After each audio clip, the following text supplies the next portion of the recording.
Good. Pardon me, bear with me. All right. Now, as Todd and Jesse will always tell you, I admit to this freely, I never write for any sort of spoken word event until about 3 hours prior.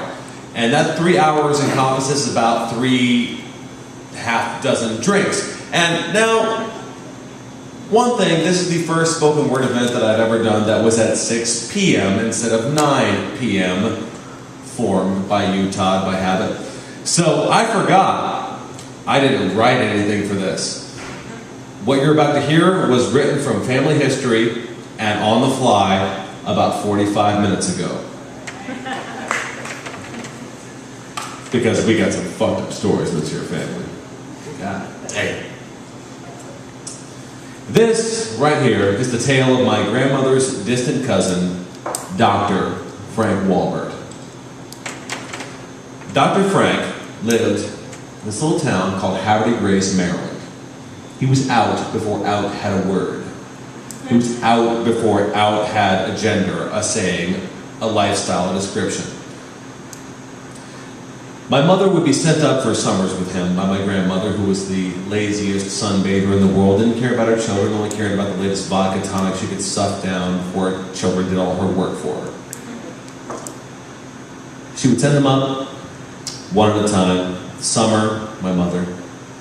Winter, my aunt. The new year, my uncle. My mother told me about the instructions she received. She said, Dr. Frank, he's a very particular man. He's the only one of us to see college.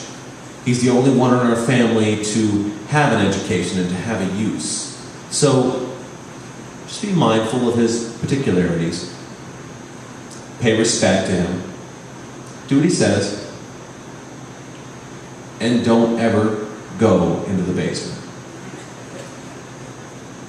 Now, none of you know my mother. She's basically the Curious George of the hippie generation. She would go there. She would go ahead and go to the little parks during the day. She would see the art festivals in Haverty Grace, and she would, spend the day with Uncle Frank when he went down to the tea houses. And at night, when she went to sleep, she would try and find the door.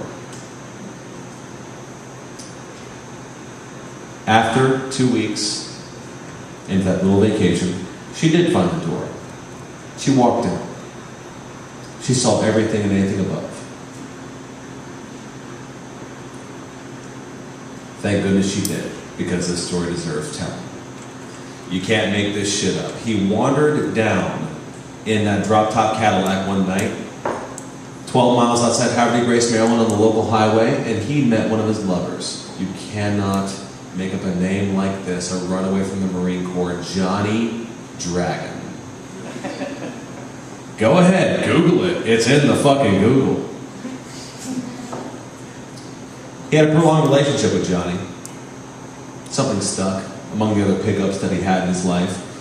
The little sucking fucks that he would have had today at the Parliament House, just without a thought, but back then it was scandalous. It was something so forbidden, so unfucking spoken. And he kept it, he maintained it. Johnny kept coming around. Johnny kept getting his bills paid because of Dr. Frank. Because Dr. Frank had money still coming in because he was doing something that nobody else would do at the time. Dr. Frank was an OBGYN. We keep mementos in my family. I myself, I have volumes of papers and love notes and cards that I've received for birthdays and Valentine's Days and anniversaries from divorces that I've had. My grandmother, you can't even count all the Christmas cards that she saved. And she can tell you, every yard of wrapping paper costs this much. We love mementos. Dr. Frank kept darker ones. Johnny wanted to borrow the Cadillac one night. That dropped down 68. He wanted to head on down to the bars. He wanted to go and have a good night. Dr. Frank said, no, you're supposed to go down there with me tomorrow. Tonight, I'm busy. Johnny didn't like that. All of Johnny's aggression, all of Johnny's pent-up anxiety, these things you're supposed to keep inside, these things you're supposed to keep behind locked doors and closets. Everything about that wells up inside of you with an anger and a hate and a rage. Dr. Wahlberg wanted to keep something secret. And Johnny wanted to borrow a car and not be a secret anymore. There was a cord on that electric razor. One of the first bronze you could buy. That's how Dr. Frank met his end. Choked to death by a one-on-one lover. When the police showed up, they found a body. They found a scandal. And they found over 200 jars containing lives that should have been, lives that could have been. Just mere mementos at that point. Dead bottles of Campari covered in dust. This was a basement that not a few people went into unwillingly.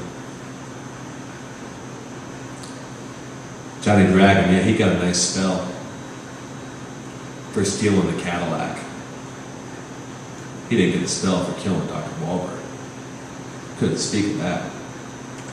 You couldn't say you murdered your gay lover in the books. No, he got 12 years for stealing a Cadillac. A year and a half for killing a man. Nobody received a day for all the mementos. Thank you.